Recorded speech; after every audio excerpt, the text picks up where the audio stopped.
Let me ask you something. Do you ever find yourself planning your day around where the nearest restroom is? Do you worry about laughing too hard at a grandchild's joke, or coughing, or even just lifting a bag of groceries? Do you feel like you've lost a little bit of your freedom because of those small, unpredictable leaks? If you nodded your head to any of that, I want you to know two very important things. First, you are not alone. Millions of wonderful people, men and women just like you, deal with this every single day. It's far more common than most people think. Second, and this is the most important part, you do not have to just accept it as a normal part of getting older. My promise to you in this video is simple. I am going to share 8 powerful, practical, and easy-to-do tips that can help you regain control over your bladder. These aren't complicated medical procedures. These are simple lifestyle adjustments and exercises you can start doing today, in the comfort of your own home, to feel more secure, more confident, and more in charge of your body. We're going to take back that freedom, one simple step at a time. So let's get right into our very first and perhaps most important tip. All right, our first tip is the absolute foundation for improving bladder control. You may have heard of them before, but we're going to talk about how to do them correctly. We're talking about Kegel exercises. Think of the muscles at the bottom of your torso, between your legs, as a hammock. This hammock, called the pelvic floor, holds up your bladder and other organs. Over time, just like any other muscle, it can get a little weaker. Our job is to gently strengthen it. So, how do you do a Kegel? The best way to find the right muscles is to think about what you do when you are trying to stop the flow of urine midstream. That squeezing and lifting feeling, that's the muscle we're targeting. Another way people find it is to imagine you are trying to stop yourself from passing gas. It's that same internal squeeze. Now, we're going to do this with visualization, which makes it much more effective. Here's the plan. 3 times every day, maybe when you wake up, at lunchtime, and before bed, I want you to do this simple routine. Sit or lie down comfortably. Close your eyes if it helps you focus. Now, take a deep breath in, and as you breathe out, gently squeeze those pelvic floor muscles. Squeeze as if you're trying to stop the flow of urine.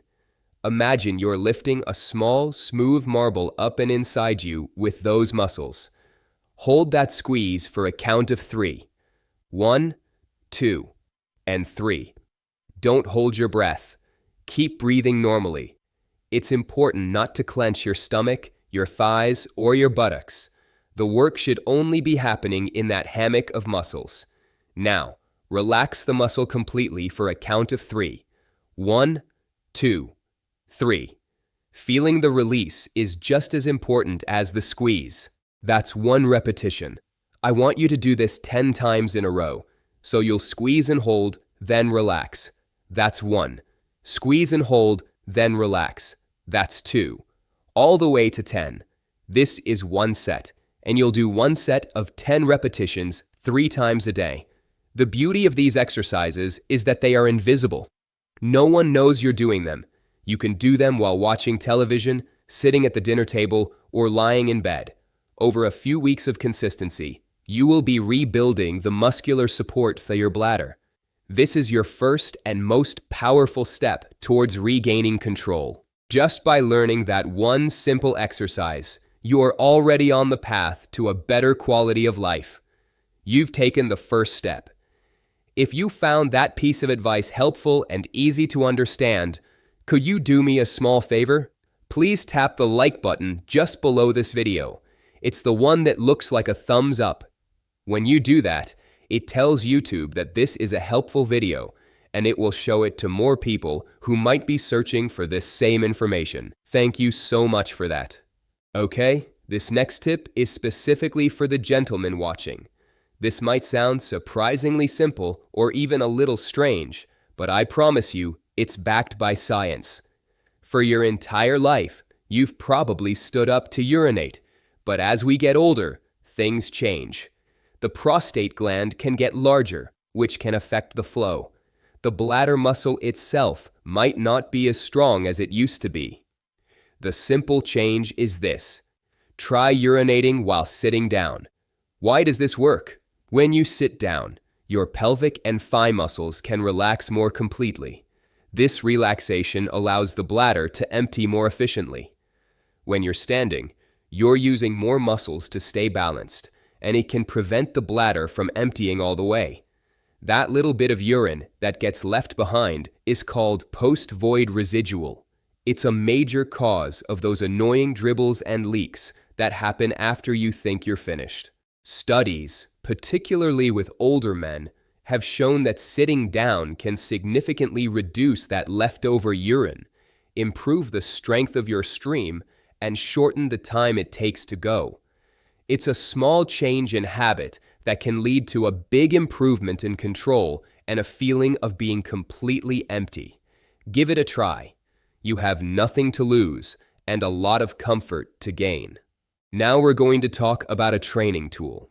I want to be very clear. This next technique is something you should only do once in a while, not every time you use the restroom. This is the stop flow technique. Its main purpose is to help you feel and confirm that you are using the correct muscles for your Kegel exercises. Here's how it works. The next time you are urinating, in the middle of your stream, try to squeeze those Kegel muscles to stop or slow the flow of urine for just 1 or 2 seconds.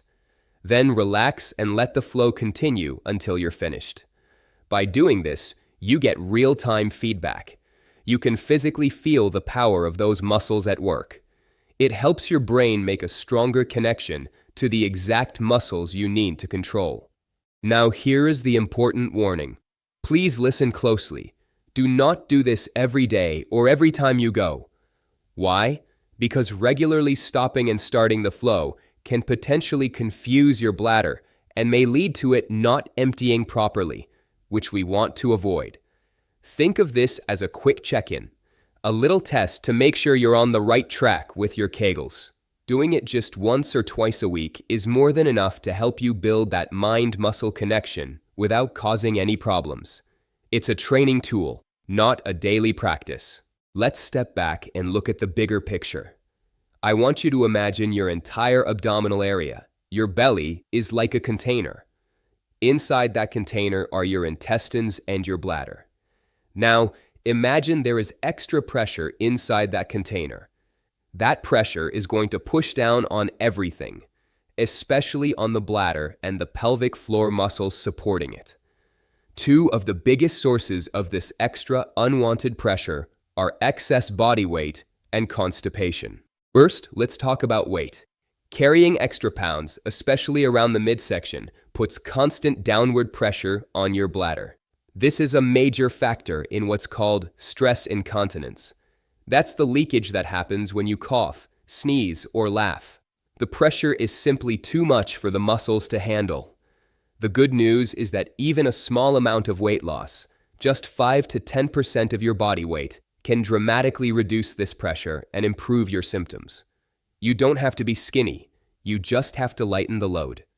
Please talk to your doctor about a healthy and safe plan for you. Second, constipation. When your bowels are full and you're straining to have a movement, you are putting immense pressure on your pelvic floor. A full bowel can also physically press against your bladder, reducing the amount of urine it can hold and making you feel like you have to go more often. The solution? Keep things regular. Make sure you're drinking enough water throughout the day. We'll talk more about timing in a moment. And eating foods rich in fiber.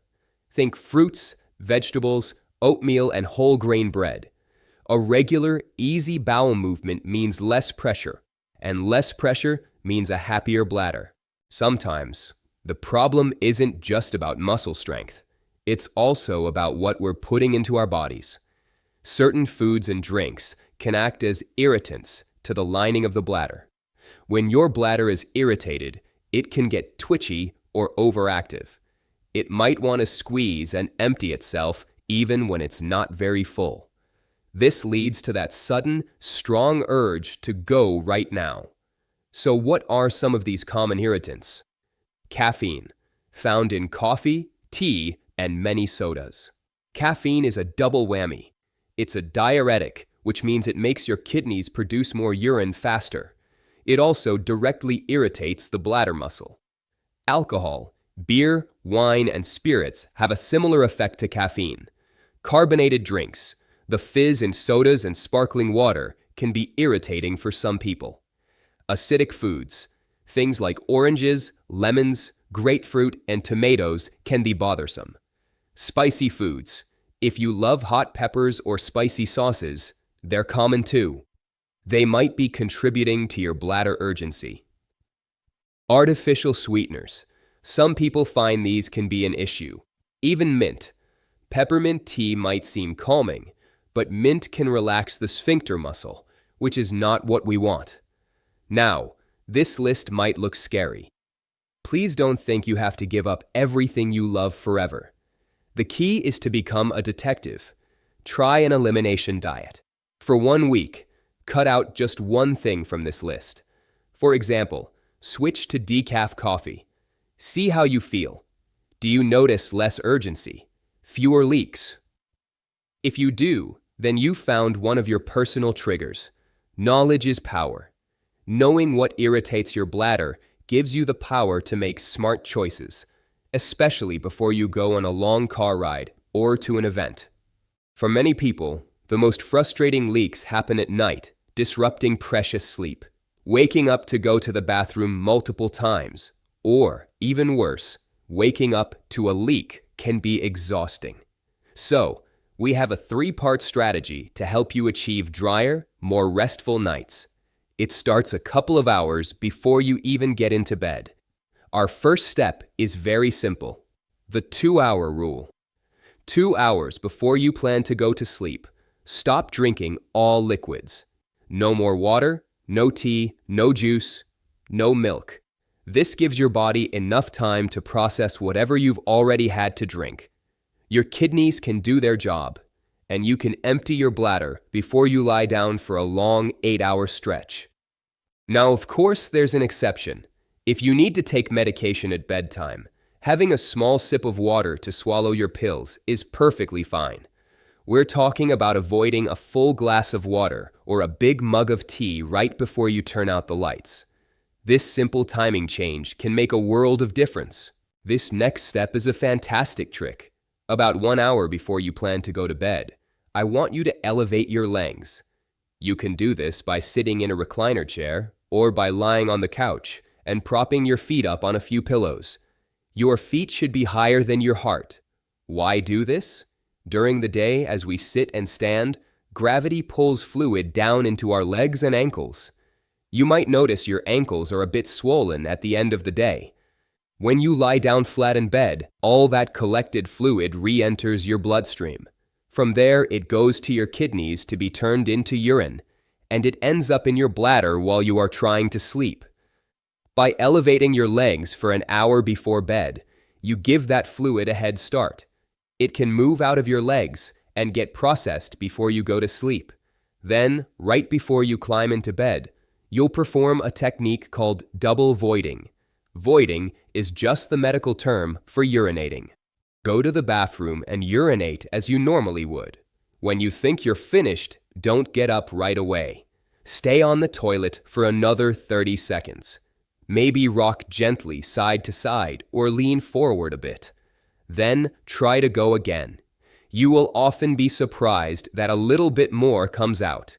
This 1-2 punch of elevating your legs and then double voiding ensures that you are getting into bed with the emptiest possible bladder, setting you up for a long, uninterrupted, and dry night.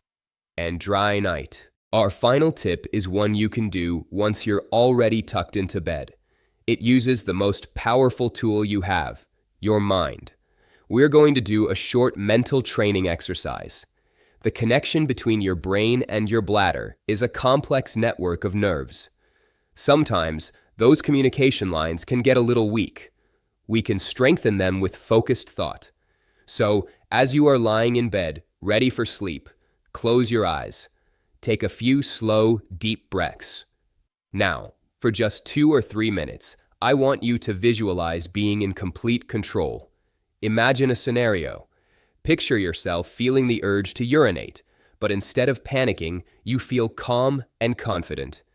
You are in charge. Imagine yourself easily holding it as you walk calmly to the bathroom. Picture a strong, steady stream, and then a feeling of complete emptiness and relief. Imagine your pelvic floor muscles as a strong, reliable gate that you and only you have the key to. See yourself sleeping through the night, dry and comfortable. This isn't magic. This is you actively reinforcing the neural pathways, the communication lines between your brain's command center and the muscles that control your bladder. Doing this consistently every night helps to rewire your brain for success and control. It's a peaceful and powerful way to end your day. So there you have it. 8 simple, powerful steps you can take starting today to regain control and live with more confidence. Let's quickly recap. Number 8, strengthen your foundation with daily Kegel exercises. Number 7, for men, try sitting down to empty the bladder more fully. Number 6, use the stop flow technique once or twice a week as a training tool. Number 5, lighten the load on your bladder by managing your weight and avoiding constipation. Number 4, be a detective and find out which foods or drinks might be irritating your bladder. Number 3, follow the 2-hour rule. No liquids for 2 hours before bed. Number 2, elevate your legs and use the double void technique for an empty bladder at night. And number 1, use the power of your mind to visualize and reinforce your control. Please remember to be patient and kind to yourself. You are retraining your body and your brain, and that takes time. Some days will be better than others. The important thing is not to give up. Consistency is your greatest ally on this journey. By making these small changes, you are taking back control of your life, and that is something to be incredibly proud of. If you found this information valuable, and you want to see more videos just like this, with practical, no-nonsense advice for staying healthy, active, and happy in your 60s, 70s, and beyond, then please take a moment to click that red subscribe button below. And if you ring the little notification bell next to it, you'll never miss out when we release a new video. Our channel is dedicated to providing useful information for our community of seniors. We cover everything from health and wellness to hobbies and technology, all in a way that is easy to understand. Thank you so much for spending this time with me today. Stay strong, stay positive, and we look forward to seeing you in the next video. Thousands of seniors have found this video helpful, so I highly recommend you watch it. Click to keep going.